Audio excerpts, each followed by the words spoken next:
Hello and welcome to Atomic Media. I'm your host, Harry. Today, we will talk about Bomb, one of the most in-depth tales of the fight for atomic weapons. It all starts when Otto Hahn discovers fission. Before, theoretical physicists thought it impossible to create an atom bomb. Scientists quickly realized, however, that they may be able to create the most powerful bomb in the world. Because of this, President Roosevelt started the Uranium Committee to start looking into the possibility of building an atom bomb. Many scientists were recruited. Among these was Robert Oppenheimer. As the book progresses, the Americans made great progress on their bomb, but Russia sends many spies to uncover information so that they can make their own version. Through many discoveries, extreme suspense, deadly fighting, and intense spying, this book brings together all that World War II's atomic bomb race has to offer. To talk about all this, we have a very special guest, Robert Oppenheimer. Welcome, Robert. Hello, everyone. Let's start off with your childhood. When you were little, you were always a little different, right? What was that like for you?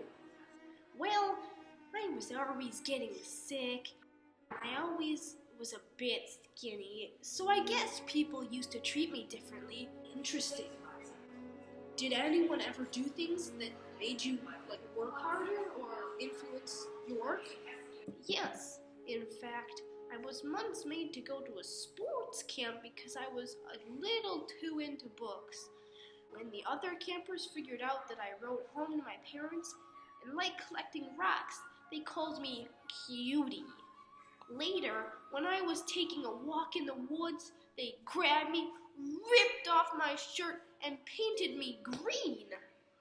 I didn't tell anyone, though. I didn't want to seem like a tattletale. As you were such a learned fellow when you were younger, did that impact your college friendships? Well, it feels weird now, but I used to sometimes interrupt lectures and say something along the lines of, "This can be done much better according to the following manner." Wow, that is really quite different than the normal child.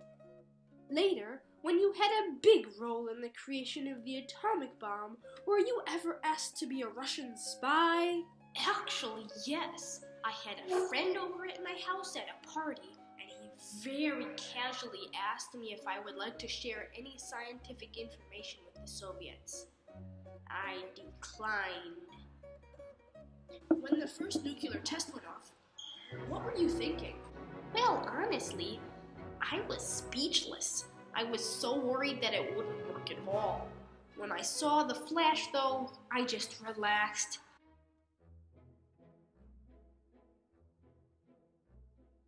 One of the most intimidating quotes in the whole book is found on page 20.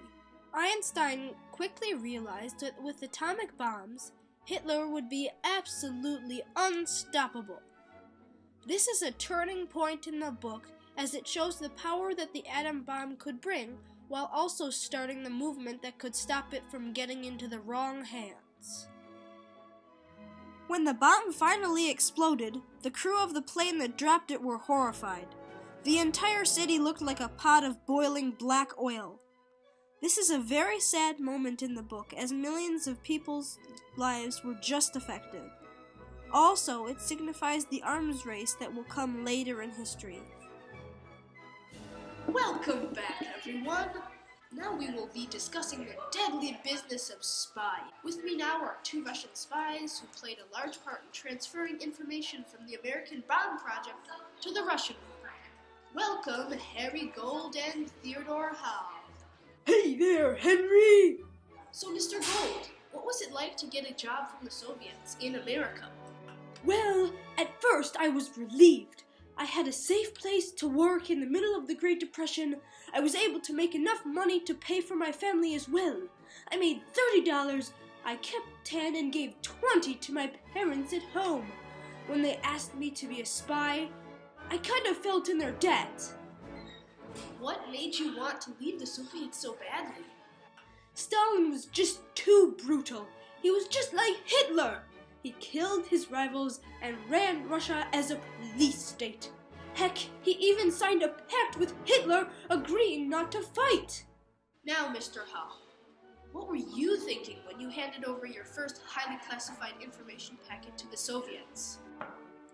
I thought it was very unfair and particularly deadly for just one country to get all the power of having a nuclear weapon. The Soviets seemed to be the next best option, and to me, I thought that they might just be able to humble the U.S. and a little to make sure that they did not go out of control. When you were accepted into the KGB, what did you think? I was extremely happy to be taking the U.S. down a peg. I think that it helped all the people in Moscow under the reign of Joseph Stalin to sleep a little easier because they had a contact inside the atomic bomb project. Thank you very much, gentlemen. Well, sadly, we are coming to a close in our broadcast. The author of this book makes learning about World War II incredibly fun, while still giving tons of information.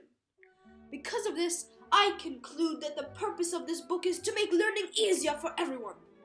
The book also teaches meaningful life lessons. We interrupt this broadcast to raise awareness for post-traumatic stress disorder. PTSD, to be exact, is the technical name for a complex of symptoms that arise in the wake of trauma, an experience that causes feelings of fear, helplessness, or horror. It's something that lots of military leaders struggle with today after fatal or traumatic experiences in the war. Some symptoms include recurring memories of trauma, such as dreams, feeling and acting as though the trauma is happening again, which may include hallucinations or flashbacks, trouble falling or staying asleep, irritability or anger, trouble concentrating, and hypervigilance.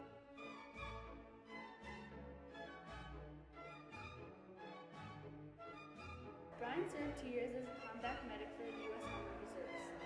Like more than 6 million veterans who served in Iraq and Afghanistan, Brian found that his long road back was only the beginning of his journey. He went through an awkward readjustment that led to overdrinking, unable to sleep, waking from dreams, and lashing out to family or loved ones, something that I personally experienced. PTSD really is a terrible act